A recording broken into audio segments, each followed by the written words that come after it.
mempelajari bahwa anak tuh nggak bisa lebih dari 5 peraturan di umur segitu, karena otaknya akan, ya begitu kita kasih tahu 6 peraturan, 7 peraturan, peraturan pertama kedua akan shifting, dilupain gitu. Walaupun kita tahu kita tuh yang lebih bijak, kita tuh ngejagain kamu, niatnya baik, tapi nggak bisa. Nggak bisa, malah jadi toksik. Malah jadi toksik di dia, malah dia semakin menjauhi kita, akhirnya nggak cerita lagi.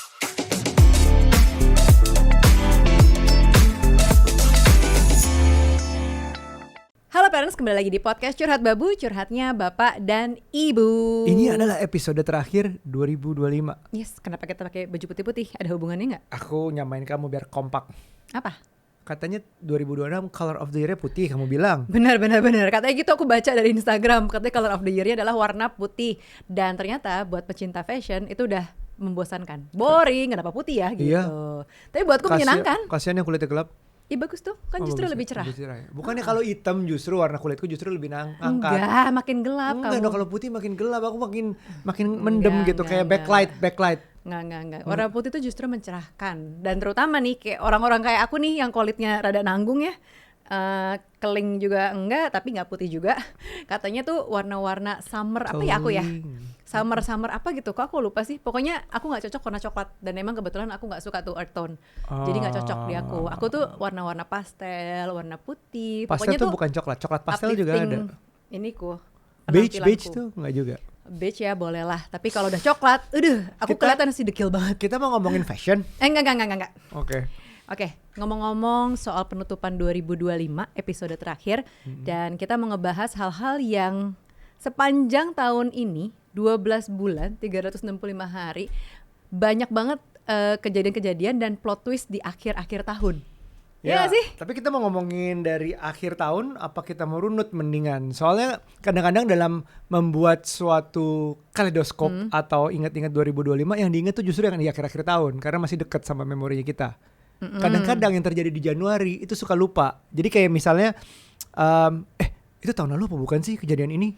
Apa masih tahun ini ya? Apa termasuk tahun ini ya? Padahal itu kan Januari adalah momen biasanya di mana abis bikin resolusi, abis ngecek resolusi 2004 beres apa enggak. Tapi kita udah sering melupakan bulan pertama kita itu. Benar. Di tahun ini. Tapi ya bulan Januari buatku nih, Januari 2025 itu kan pertama kalinya aku nonton Australian Open. Rasanya nih sekarang udah di bulan Desember, kayak jauh banget. Aku pikir tuh udah kejadian tahun lalu loh, saking jauhnya. Padahal masih tahun yang sama. Ini ya, kita rekamannya dia masih di 2025, ini masih tahun yang sama. Iya, kenapa ya? Iya, jadi kayak Oke, ini juga penting buat kita kalau mau ngelihat tahun 2025. Maksudnya adalah jangan lupa kita mulai runut dulu apa yang terjadi aja di Januari, Februari, Maret, April. Bulan-bulan tuh cepet banget berlalu gitu loh. Banget, yang kayak orang-orang di postingan itu bilangnya Januari cek, terus kok kayak lama, cepet banget. Terus akhir kuartal 4 ini kerasa lama banget. Berarti gak artinya ganti tahun. Kamu menikmati dong, karena terasa cepat gitu. Waktu berjalan terasa cepat. Yang ada terasa capek tahu. Januari tuh kamu ada Australian Open untuk itu highlight aku. Untuk pertama kalinya ya sebagai ibu udah punya anak, jalan sendiri banget ya.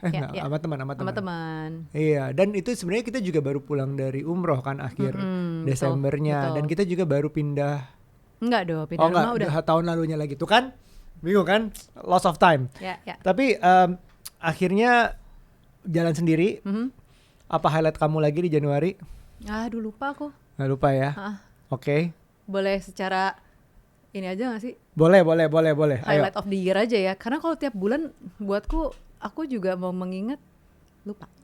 Aku mau nambahin sedikit. Kalau di Januari itu kamu pergi yang cukup lama itu juga ada artinya buat aku sebagai yang ditinggal di rumah jaga anak-anak. Ya artinya, aku dites nih selama berapa? 9 hari? Enggak dong. 5 hari. 5 hari bisa. Itu ujian pertama sampai akhirnya kamu di ujung tahun umroh sendiri. Lebih lama, 9 hari. 9 hari. Aku bisa nih. Anak-anak masih hidup, masih sehat, masih sayang nungguin ibunya, masih aman semuanya. Jadi lumayan memberikan aku waktu untuk sama anak-anak dan sama diri sendiri juga perlu kayak gitu. Jadi kita kan sesuatu pasangan yang mempercayai ya hidup kita tuh bukan sepenuhnya untuk keluarga aja, untuk diri sendiri juga penting. Iya. Highlight of the year aku kemarin Aira sama Shua nanyain, kita ngobrol nih bertiga.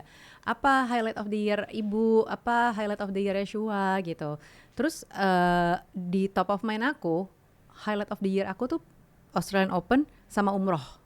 Jadi yang Dan jauh terus- dari keluarga. Iya, terus aku cuma jawab itu doang 2. Terus aku pikir-pikir abis itu, kenapa 2 itu ya? Kayak yang ngena banget buatku dan menjadi top of mind gitu.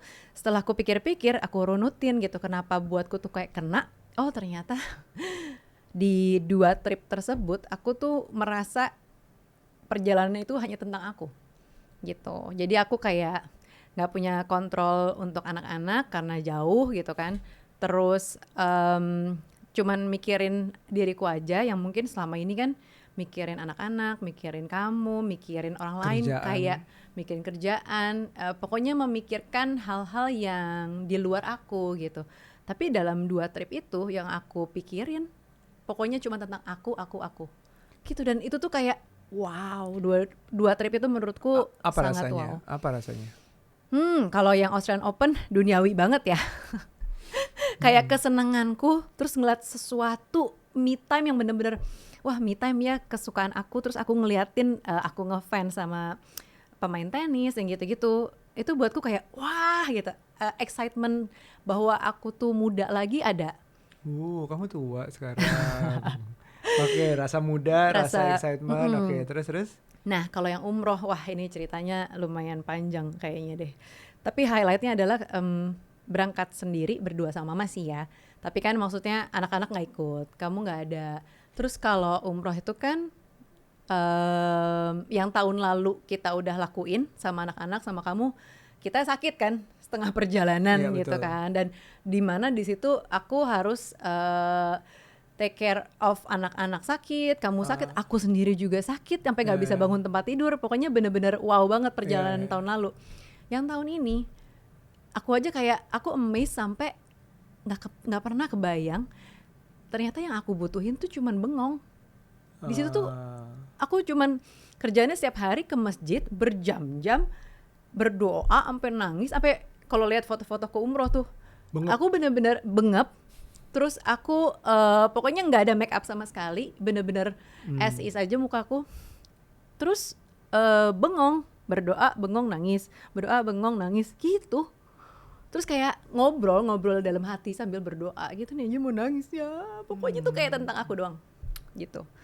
Yang kayak aku let go of control everything, karena kan kalau di Jakarta nih di rumah semua dalam kontrolku, yang sebenarnya aku nggak pengen juga, tapi gimana dong, kayak ada anak-anak, ada jadwal sekolah, jadwal les, ada tugasnya, ada mbak di rumah, apa request mau masak apa, kan kita harus mikir, belum lagi kerjaan gitu, yang ngurusin tim ini, tim itu, salesnya gimana, terus project gimana, tuh banyak banget yang dipikirin gitu. Tapi begitu umroh, itu udah bener-bener kayak tentang aku doang, aku nggak mikirin duniawi yang anak-anak gimana ya, aku udah kayak percayain aja sama kamu, anak-anak di rumah. Terus soal kantor juga aku nggak mikirin gitu. Itu satu hal yang aku ngeliat tuh kayak emang susah kontrol orang lain. Dan begitu bagian kontrol orang lain itu diangkat, kamu pasti jauh lebih ringan mau ngelakuin apapun yang kamu mau lakuin. Karena kontrol orang lain ada ya karena ada faktor orang lainnya. Ada bisa aja dia nggak mau dikontrol, atau situasinya dia lagi nggak bisa nurutin sesuai kemauan kamu, karena kondisi, karena apa, dan ada ekspektasi kamu terhadap orang lain yang nggak bisa juga kadang-kadang sama gitu, sesuai ekspektasi. Sedangkan kamu waktu di EO ataupun di umroh itu kontrolnya cuma milik kamu, kepada diri kamu sendiri. Betul. Kamu mau pulang, balik ke hotel, mau tidur, mau makan, mau apa itu it's on you. Bener-bener nggak usah mikirin. Misalnya kalau ada anak-anak kan, anak-anak makan apa ya abis ini ya? Atau anak-anak capek, ngantuk, bosen, apapun itu. Jadi aku selalu menempatkan kepentingan orang lain di atas kepentinganku gitu. Nah, dalam 2 perjalanan kemarin emang cuman kepentinganku aja yang ada. Dan I think you deserve it sih. Maksudnya setelah selama ini, cuman you deserve it in a way. Dalam artian kamu tuh udah banyak dalam tanda kutip ya berkorban atau melakukan banyak hal buat kita sebagai keluarga kamu. Jadi waktunya buat kamu sendiri, makanya saat itu tuh lega banget di 2 occasion itu. Tapi memang mungkin biar nggak terlalu berat di saat kamu lagi ada di sini adalah membiarkan ekspektasinya turun atau kontrolnya itu lebih lepas gitu. Jadi hal-hal seperti aku tuh suka mikir, ya udah deh nanya Nucha aja deh. Nanti kalau gue yang menentukan salah gitu. Jadi mungkin ada hal-hal seperti ya udah biarin aja orang salah. Anak-anak misalnya. Bisa nggak tuh? Pusing banget ya. Aku juga pengennya nggak mengontrol orang ya. Tapi aku tahun ini setelah aku belajar nikmatnya pergi, nikmatnya traveling ke Australian Open dan umroh, dan melepaskan kontrol itu, aku tuh kayak begitu balik lagi berhadapan dengan banyak pihak gitu kan, satu hal sih, capek banget, kecewa, kayak kayak aku udah expect ini untuk lurus, untuk sesuai dengan tracknya gitu, terus kayak gitu, kayak apalagi nih, gitu loh. Jadi kayak tahun ini tuh buatku melelahkan sih. Ya, apalagi kamu sebagai entrepreneur. Itu dia. Karena kalau kamu kerja, ya di saat aku pun pernah kerja sama orang, ada atasan yang ngambil keputusan, ya udahlah kalau itu keputusannya dia, walaupun ya ide gue nggak didengar, bisa aja, tapi itu keputusan dia, kalau salah ya udah dia aja. Makanya aku pengen jadi karyawan tuh gara-gara itu. Aku suka banget karena segala macam keputusan dan pikiran panjang yang long term itu kan ada di bosku. Betul. Aku mah cuma ngerjain apa yang harus dikerjain aja. Betul. Emang ada plus minusnya, makanya gue sebel banget waktu bilang ya tingkat entrepreneur tuh di Indonesia harus dinaikkan. Nggak semua orang harus jadi entrepreneur, capek kok kadang-kadang. Benar. Ada porsinya, ada orang-orang yang memang jadi entrepreneur, ada yang pekerja lah gitu. Nah aku sekarang yang 2025 paling buat aku berarti adalah melepaskan ekspektasi. Jadi emang bisa kamu? Ada ya tuh yang aku lepaskan ekspektasinya. Iya, apa? Coba cerita. Kita cerita ya. Yang di balik kamera jadi bener pengen nungguin juga nih. Jadi kalau teman-teman tahu di sini Parents, tadinya gue punya satu podcast.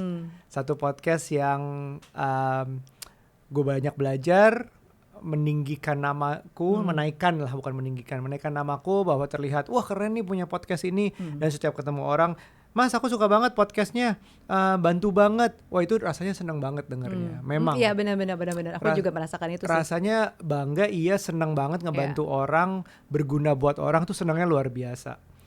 Tapi kadang-kadang itu juga memanjakan aku gitu, kayak terlena bahwa I'm doing very well gitu. Padahal sebenarnya ada bagian dari diriku yang ekspektasinya nggak terpenuhi melalui podcast itu, gitu.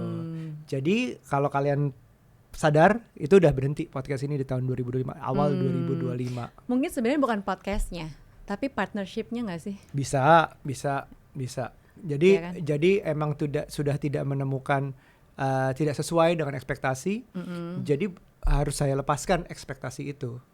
Bukan berarti mungkin beberapa orang bisa bilang ini gagal yang ini. Oke, nggak apa-apa sih. Maksudnya itu kan persepsi orang-orang. Cuman maksudku justru aku punya banyak waktu, berarti sebenarnya menentukan gagal tuh gimana sih? Apakah kalau misalnya tidak berhenti, berakhir atau melepas itu artinya gagal, atau ternyata itu adalah udah gagal lama di saat kita melakukan sesuatu hal yang tidak sesuai dengan kita, gitu. Berarti itu udah gagal dari awal. Jadi gagalnya bukan di saat melepaskan, tapi gagalnya di tengah-tengah, di saat sudah tidak sesuai dengan kita, gitu. Jadi itu yang aku rasakan. Jadi aku lepaskan. Kalau kalian perhatikan, makanya Parent Talk itu mulai tahun ini itu juga banyak banget tamu-tamu yang gue juga ternyata bisa banyak belajar dari tamu-tamu itu di podcast ini. And I'm having fun with it. Kita tahun ini ada Panji, ada Adri, ada Mas Anis kesini ke rumah kita loh guys. Itu kan suatu hal yang wow, bisa ya kita bawa orang-orang itu ke rumah kita. Siapa lagi? Ada Ringo, ada Andin, ada Andra, ada Anggia, ada Rian Adriandi. Wah, si siapa? Itu banyak orang ini yang kita banyak belajar tuh sebenarnya bisa terjadi juga. Aku dapat belajar, mungkin memang beda sama yang podcast sebelumnya. Jadi juga dampaknya juga mungkin beda, segmennya juga mungkin beda. Tapi aku lega banget yang mungkin berat di awal, tapi melepaskan ekspektasi yang itu ternyata nggak apa-apa. Hmm. Dan bukan berarti mau membandingkan mana yang baik mana yang buruk, tapi memang ada sesuatu hal yang tidak cocok aja. Menurutmu gimana kejadian yang itu? Itu mau aku tanggepin? Ya terserah sih. Tapi kan itu cerita kamu. Oh iya sih, tapi kan kamu yang melihat, kita kan partneran Iya, di iya, iya, iya, di iya. Parent Talk ini. Iya, iya, iya. Ya aku bisa lihat itu sih. Masalah ekspektasi, terus kayak melihat ketidaksamaan value Visi-misi. kayaknya. Visi-misi. Iya kan? Terus ada hal yang kurang imbang rasanya. Nggak enak sih. Kalau aku sih udah aku bilang kan, udah aja. Oke. Nah itu Nggak ngebantu. itu yang mungkin bikin aku nge-post di thread kemarin ya, bahwa 2025 tuh tahun lumayan untuk melepas buat aku dan kayaknya buat kebanyakan orang, termasuk dengan gosip-gosip cerita yang perselingkuhan, gugat cerai. Itu banyak banget yang teman-teman di sini, parents di sini juga pasti pernah dengar, dan itu banyak banget di 2025 ini. Benar, tapi ya sebenarnya setiap tahun yang namanya perceraian, perselingkuhan itu pasti ada. Tapi entah kenapa tahun ini kayaknya mungkin figur-figurnya yang gonggong gitu loh. Bener. Gonggong dogi kali ya. Maksudnya yang gong gitu, ya gak sih? Bener. Yang gong, makanya jadi kayak wah, yang kita nggak pernah dengar ada ya, apa-apa. 2025 tahun melepas gitu. Iya. Terus aku juga baca sebenarnya di postingan gitulah ya. 2025 sama 2026. 2025 itu kan kalau di jumlah 9 kan gitu. Nah, 9 tuh memang katanya angka-angka terakhir ya, 1 sampai 10 kan dia udah terakhir nih. Jadi memang kayak tahun pelepasan, terus tahun grieving, berduka, terus hal-hal yang udah nggak align lagi tuh bisa pelan-pelan luntur. Yang nggak akan align di tahun berikutnya akan gugur sendiri di tahun ini. Tapi benar sih, banyak loh aku kehilangan hal lah ya. Aku nggak bisa bilang orang juga ada sih. Tapi ada tim kan hilang ya kan. Ya tapi simply apa yang menurutku mungkin nggak align di dalam usahaku, ya mungkin juga nggak align dengan orang-orang tersebut. Dan itu tuh nggak apa-apa karena normal juga gitu kan, sama-sama adaptasi. Terus aku kehilangan kucing. Jadi sepanjang tahun ini kalau kita cerita juga soal cat journey kita, parents journey kita tuh dari awal tahun punya satu kucing, Bobby, datanglah Caca, datanglah Moza, sampai datanglah Cecep gitu kan. Terus sampai terakhir ini Bella. Kalau dihitung ada 5. Tapi dari 5 kucing yang mampir di rumah kita, tinggal di rumah kita, yang kita sayang-sayang, 3 diantaranya udah nggak ada. Iya, ya kan? 2 meninggal, 1 pergi. 1 kecelakaan, 1 sakit, 1 lagi pergi. Nah, dari 3 itu aja sedih banget loh aku, kayak ya ada rasa kecewa. Apalagi yang pertama ya, yang karena kecelakaan. Karena sifatnya kaget sih. Kalau kecelakaan kan kaget kita nggak bisa expect kayak yang kedua sakit tuh kena virus, kita udah deh ini kayaknya kasihan juga kalau dia hidup. Tapi kalau emang dia udah selesai ya nggak apa-apa. Tapi yang pertama sampai bikin aku nangis mewek berhari-hari. Dan rasa kecewanya itu, rasa sedih dan kecewanya tuh rasanya tuh kayak aku pernah flashback merasakan sedih itu di masa lalu gitu. Jadi sesedih itu gitu berhari-hari, walaupun Aira Shua yang aku pikir bakal sedih, nggak taunya sedih enggak. Sih mereka, tapi kayaknya lamaan kayak kamu aku ya. Iya betul. Karena mungkin aku membawa baggage, emotional baggage, kesedihanku atas kehilangan sesuatu mungkin waktu itu. Mau share baggage juga. Itu belum tahu.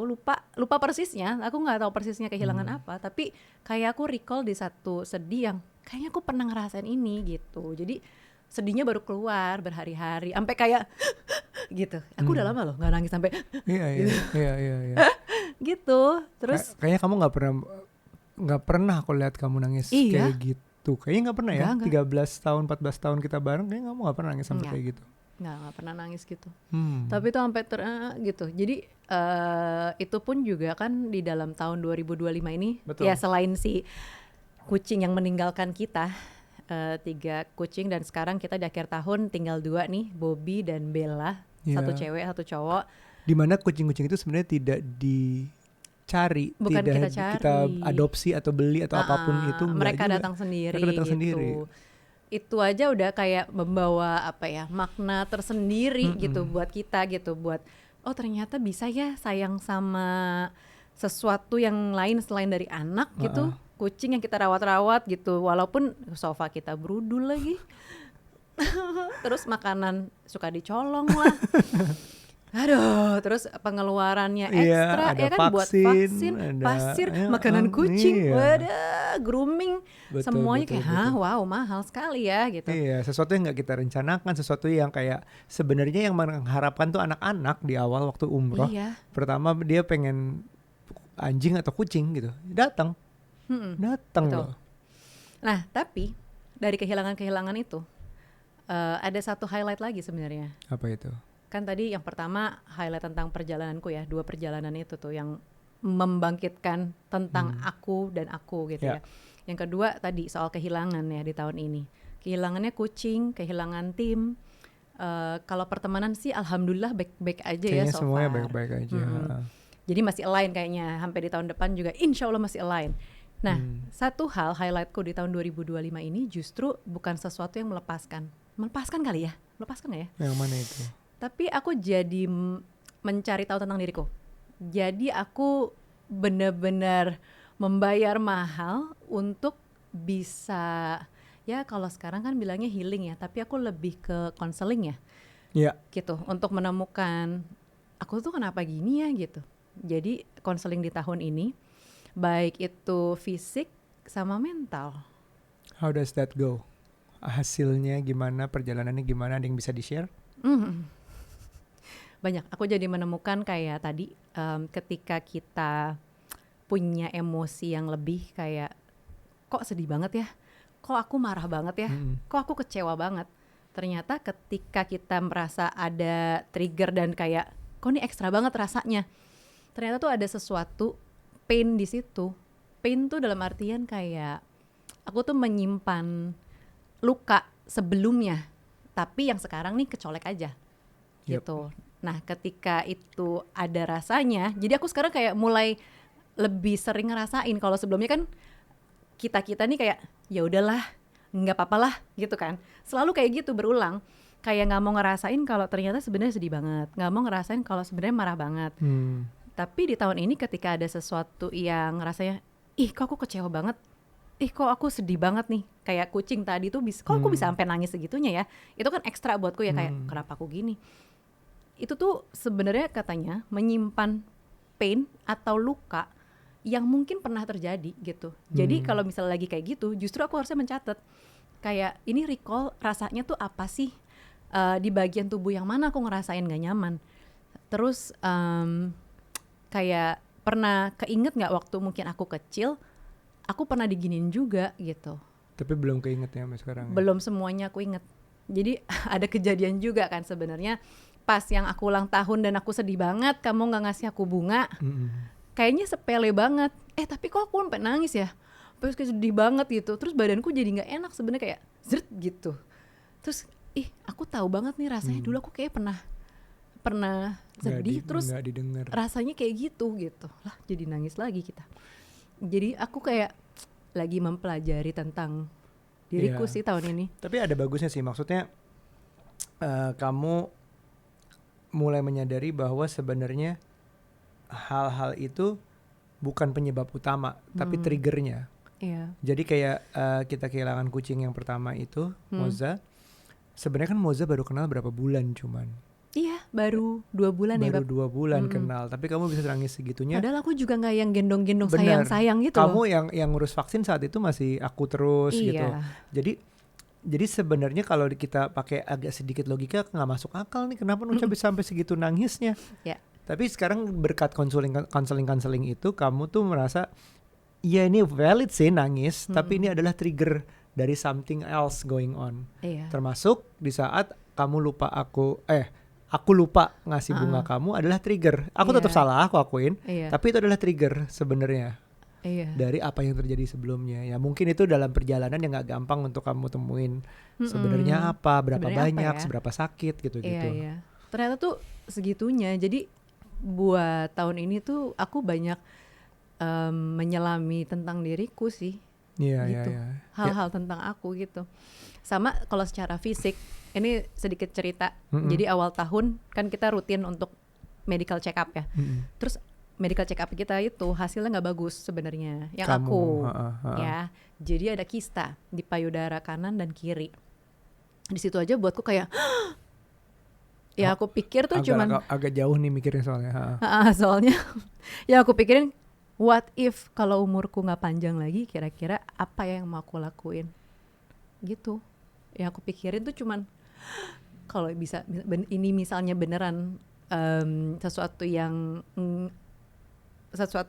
berkembang gitu tuh buatku you can say it, it's okay. Gimana gitu kan. Terus tapi yang aku pikirin cuman kalau aku waktunya cuman terbatas, kira-kira aku mau berbuat apa aja ya di sisa hidupku. Kamu udah memikirkan itu? Maksudnya buat apa yang dipikirin? Ya nggak tahu, itu pertanyaannya muncul aja dulu. Tapi kamu belum jawab sendiri. Belum. Tapi aku sambil mengusahakan untuk enggak kayaknya masih coba disembuhin bisa deh gitu. Makanya datanglah aku untuk akupuntur setiap bulan kan rutin sampai akhirnya harus cek ulang di bulan September kemarin. Alhamdulillah gitu. Itu aman ya. Nah alhamdulillah aman.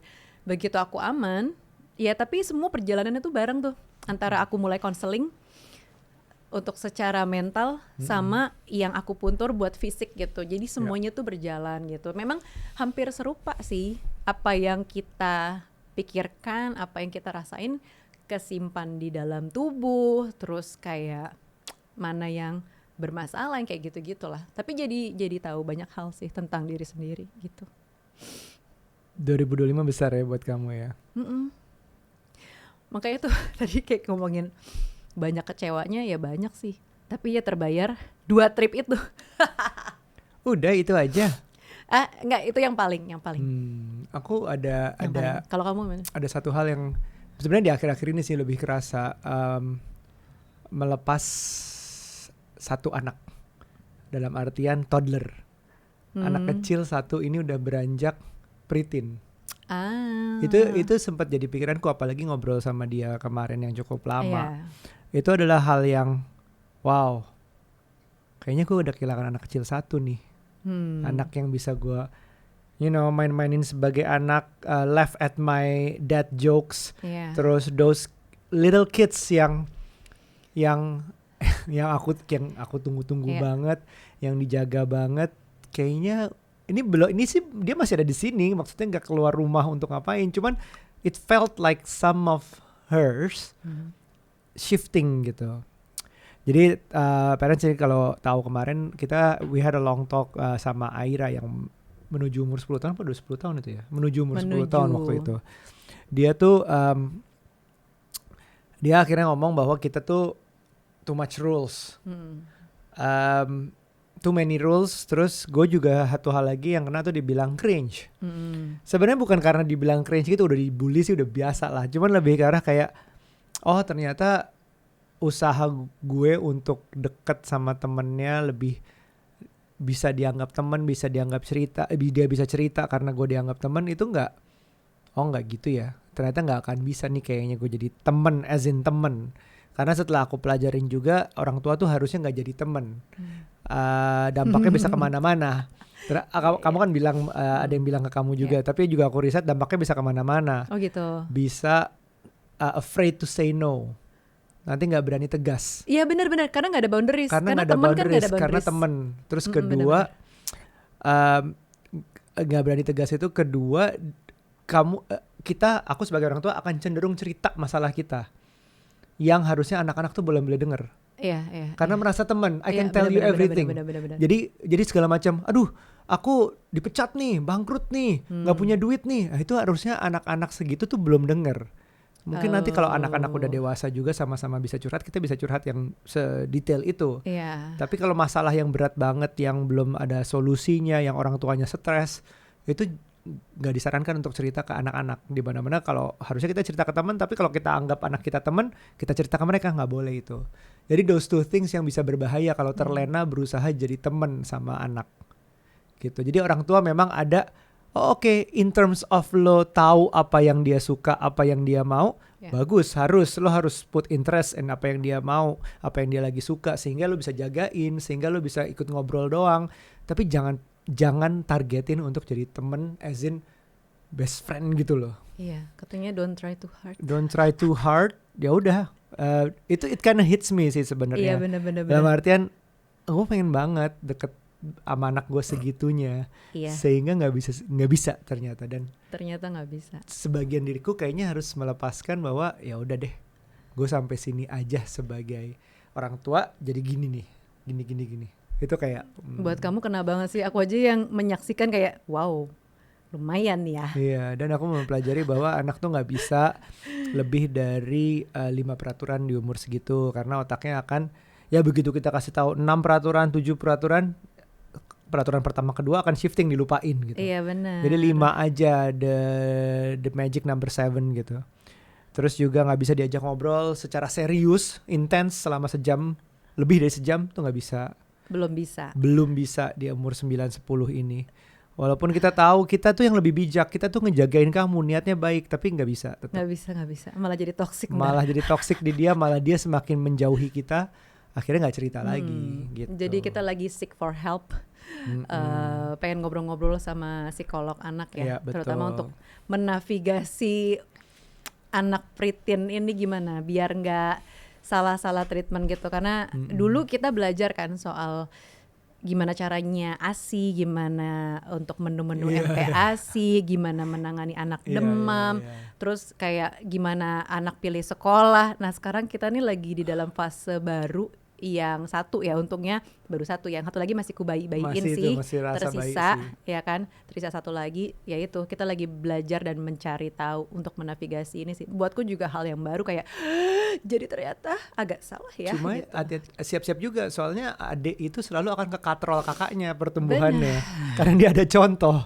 Udah bisa jadi bisa lebih cepat setahun gitu rasanya misalnya. Iya sih, tapi masih kubayi-bayiin terus sampai aku mikir gini, apa aku punya anak lagi ya satu ya gitu, kayaknya lucu deh. Jaraknya jauh juga ya. Umurku juga kayaknya udah deh. Jangan nggak apa-apa lah, 2 aja deh. Tapi kayak ngerasain betapa cepatnya sih waktu berlalu. Betul. Itu yang bagiku tahun ini agak melepas tuh seperti itu. Aku melepas satu anak kecil kesayanganku. Iya ya, kalau buat bapak kayak berasa banget ya. Di aku belum segitunya tuh. Aku berasa aku banget. Masih kayak kalau ngomongin anak ya. Kalau ngomongin anak. Jadi 2 hal nih. Kalau aku sih yang melepas besar di 2025 tuh itu. Yeah. Tapi bukan berarti 2025 tuh tahun yang gelap, enggak sama sekali.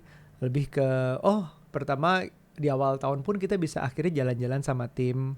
Keluar itu suatu kebanggaan tersendiri. Tim kecil sih memang ya, kalau besar juga nggak jadi jalan-jalan jauh gitu kali ya. Nggak jadi perjalanan jauh, kayaknya yang deket aja ya.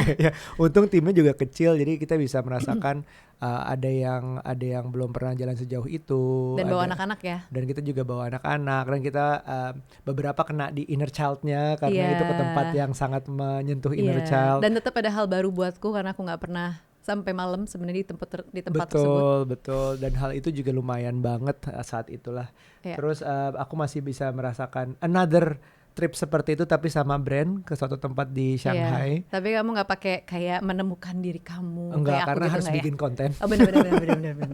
Cuman itu adalah salah satu bucket listku, lumayan banget, itu ngebantu. Dan secara bisnis alhamdulillah Curhat Babu dan bisnisku yang satu lagi ya lumayan lah. Nah kita juga beberapa investasi kita masih berjalan, dan secara keuangan kayaknya bisnis dan keuangan kayaknya masih oke ya. Ya kayaknya 2025 tahun yang baik. Nggak juga sih buat aku. Gimana sih? Ya enggak. Aduh pusing, banyak banyak kecewa, tapi juga banyak senang. Jadi ya ada porsinya aja gitu, nggak ada yang dominan. Wah kayak sedih banget tahun ini, dark banget tahun ini, atau justru tahun ini happy aja, nggak sih? Kayaknya porsinya. Cuma kita tuh serupa. masih dalam tahap abis COVID, ingat? Kita tuh maksudnya dalam tahap memulihkan kembali ekonomi abis COVID, terus banyak geopolitik masalah banget di luar sana, terus kita juga abis pemilu. Considering that, ya kita masih surviving tuh masih oke sih. Karena this is not, bagiku 2025 bukan golden years untuk wow banget. Pasti nggak ada yang, menurutku kebanyakan orang itu berat banget gitu. Jadi Ya mungkin kita harus bersyukur di antara itu. Aku baru repost satu konten hari ini dan itu sama menggambarkan aku. Jadi aku ngerasa resonate dengan konten itu.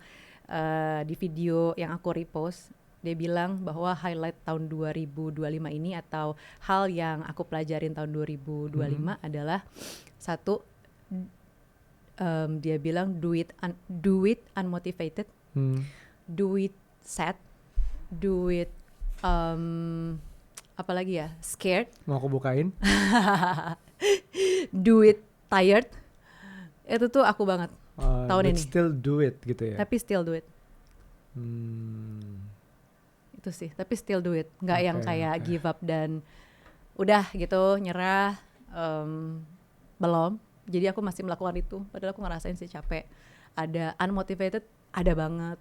Terus kayak scared, banyak banget ketakutanku tahun ini. Bisnis kan nih? Hah? Bisnis apa? Ya lebih bisnis lah kayaknya. Gitu. Ya soal Aira juga aku ada takut-takutnya juga sih. Ini gimana ya pergaulannya ya anak Pritin. Terus takut salah nge-treat anak Pritin yang kayak gitu-gitu. Jadi ya ada lah kayak dikit ada gitu. So what do you think 2026? Harusnya kayaknya ada yang aku lepaskan sih. Ada yang perlu lagi dari 2005? Yang mana yang dilepaskan? Iya, nggak tahu. Nanti adalah hal-hal yang kayaknya aku lepasin terus aku mencoba hal baru mungkin. Aku sendiri nggak ada ya 2026 yang aku kejar secara spesifik. Oh ya, kamu nggak punya target apa gitu? Ya pengen nulis buku itu, tapi kayak setiap tahun pengen, itu salah satunya. Cuman secara spesifik tuh sama sekali nggak ada. Lebih ke arah kayak aku mau gini-gini aja. Oh ya. Karena menurutku gini-gini aja itu udah suatu berkah sih, lumayan. Bisa bisnis begini dari rumah. Masih align sama kamu ya? Masih align sama aku, bisa masih punya kamu tanpa ada masalah signifikan. Anak-anak walaupun challenging, tapi kita nggak bisa menghindari dia growing up. Cuman kita yang harus belajar aja. Dan masih bisa jalan-jalan, masih bisa punya tim, masih bisa growing timnya pelan-pelan. Bagiku itu udah suatu achievement di 2026 kalau itu kejadian. Bener, aku nggak mengharapkan asal nggak turun aja, itu udah suatu yang menarik di 2026 buatku. Aku masih mencari tahu sih soal unmotivated aku. Kenapa kamu unmotivated gitu maksudnya? Mungkin ada hal-hal yang mungkin perlu aku lepaskan supaya lebih motivated gitu. Karena gini-gini aja itu menurutku udah flexing sendiri loh. Iya benar. Nggak ada yang berubah drastis turun gitu, udah suatu. Balik lagi mungkin ke zamannya aku ditanya apa kabar, surviving. Waktu zaman COVID aku ditanya. Ya, tapi hal yang mau aku lakuin lagi 2026 adalah umroh. Woi, tiap tahun. Aduh, rasanya enak banget. Gimana dong? Ternyata itu adalah me time yang kubutuhkan. Luar biasa. Gitu. Umrohnya sambil itu dong. Apa? Sambil jalan-jalan daerah situ. Biar apa? Biar tahu, misalnya ke Turki, ke Mesir. Belum pengen. Masih pengennya kalau bisa lebih panjang waktunya boleh, cuman memperpanjang aku di Mekah atau di Madinah tuh aku mau banget. Oh gitu. Jadi aku kayak nggak apa-apa aku jadi anak masjid di sana. Rasanya beda banget, kayak wah. Remas gitu ya, remaja masjid. Udah gak remaja tapi. Pokoknya yang aku tahu persis yang aku mau 2026 tuh itu dulu. Terus untuk yang melepaskan yang tadi aku bilang, aku masih mencari tahu sih kenapa aku nggak motivated. Ya itu mungkin ada hal-hal yang perlu aku lepasin. Terus yang hal-hal membuat aku kecewa tadi, mungkin aku perlu cari tahu juga kali ya. Gitu. Oke, parents, semoga podcast ini tuh bisa bikin parents bisa ngobrol sama pasangan 2025 tuh seperti apa yang dipelajari, apa yang dilepas, apa yang didapatkan, apa yang menarik segala macam, sehingga bisa ngobrolin 2026 tuh mau apa. Ini cuma ide dari kita seperti ini dan belum tentu setiap orang akan menjalaninya yang sama, udah pasti nggak sama, tapi semoga ada yang bisa dipelajari. Dan aku juga belajar bahwa untuk melepaskan sesuatu, mungkin bukan cuma sesuatu, tapi 1 hal, 2 hal, 3 hal yang kita lepasin, artinya kita make room buat sesuatu yang baik, yang baru, yang mungkin itu memotivasi kita buat 2026. Amin. Amin. Dan aku baca loh Apa? di Feng Shui aku, ternyata 3 Feng Shui, 3 Shio yang akan ini nih, Macan. yang akan oke di tahun 2026. Salah satunya adalah macan. Apa aja sih aku. macan terus apa lagi? Lupa. Aku cuma ngelihat yang ada akunya doang. Oh, macan ya, bagus nih tahun depan. Karena tahun depan kan tahun kuda. Apa tuh? Kuda api ya. Aku nggak hafal. Artinya tuh kayak kita balik lagi untuk kerja gitu. Kayak kuda tuh jalannya cepet kan. Iya, kuda tuh kerja. Nah, ternyata tahun itu tuh bagus buat macan. Mama cantik. Cantik, macan ternak. Oke, parents, semoga berguna ya. Semoga bisa kalau ada yang mau ditanyakan, ada yang mau diobrolin, silakan. Atau mau oper ke pasangan bahwa yuk kita ngobrol yuk tentang 2025 dan 2026 harapannya apa. Nggak usah lah, perlu terserah sih, mau resolusi kayak, mau vision board, mau bentuknya apapun itu. Tapi setidaknya ada pikiran kita ngajak untuk balik, lihat dulu sekarang gimana rasanya. Dan kedepannya mau apa? Kita juga belum loh, RUPS setiap akhir tahun. Rapat umum pemegang sayang. Betul, itu akan kita lakukan mumpung akhir tahun. Siap. Oke? Mental. Sampai ketemu di episode selanjutnya. Bye-bye.